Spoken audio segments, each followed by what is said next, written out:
Fisherman's Bend, Port Melbourne is the headquarters of Holden Design, and it's here the new VE ute took shape.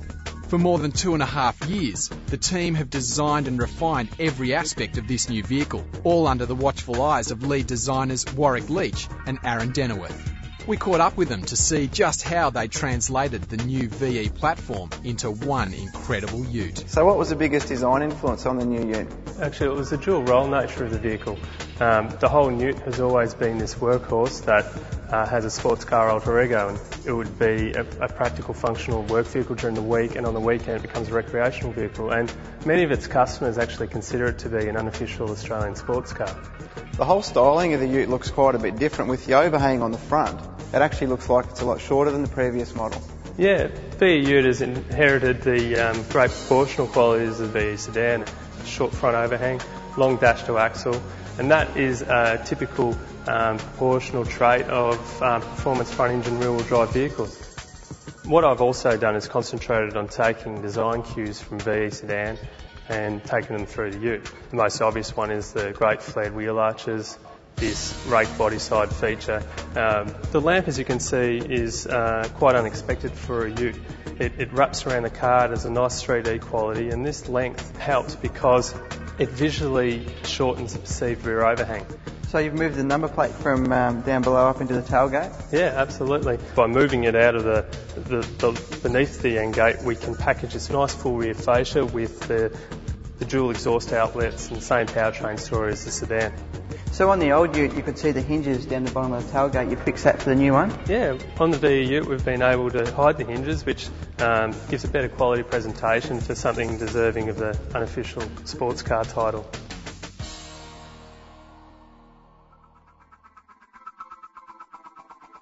The big story in the back of the ute is now we have a standard moulded tray liner. This is good because it's hard wearing, you don't get dents and scratches in your sheet metal on the inside, and it's also got added functionality of moulded features in it. The open dimensions of the tray have actually increased over the previous vehicle. In the end gate, we've formed some grooves here which are designed to assist load ramps for motorcycles, so the angle line on the end of the load ramp can lock in there and not slide off. The tie-down points now have rope cleat features formed into them. Most people have ratchet straps to tie their loads down, but people who are using ropes will certainly appreciate these because you can tension off the rope before tying down a load. With the VE ute, we've designed a whole host of accessories that will further enhance the flexibility and the functionality of the ute.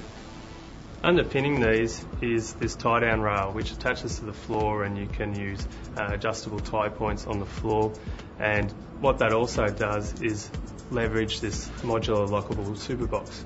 So that locks down on the rails? Yeah, that locks down the rails, everything's nice and secure inside that. We've also styled in design type in-house a sports bar, and that has a aero section to it, so it's not circular, so it'll have a nice, precise, styled look. This also doubles as a ladder rack, so it's very strong as well. The hard tonneau's got a number of improvements. The biggest one of these is that it has now an electronic locking which is synchronised to the door locks with your priority key. We've also got light on the underside to illuminate the tray area, and another improvement we've made to the tonneau is it now has a one-piece assembly. The beauty of this beast is more than just skin deep. The cabin is now larger, more functional, and has a lot more storage. Well, basically this is the interior of the ute as it's going into production. The first thing you notice right off the bat is the color that we've introduced, and it boasts this SS badge. And we really thought it was a cool feature because it's an interior feature that you can actually see from outside the car. Traditionally in a ute we haven't had much space behind the seats. Yeah. Is that a little different in the new one? It is a little different. Every single car has the underfloor storage compartments, and they're big enough to hold the street directly. And just all those everyday out of the way items that you don't want rolling around on the floor.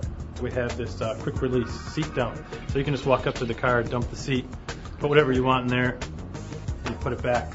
You've got your concept cars and you know what you want to do. Do you actually get a pen and paper and get the initial sketch, or is the whole thing done from start to finish on computer now?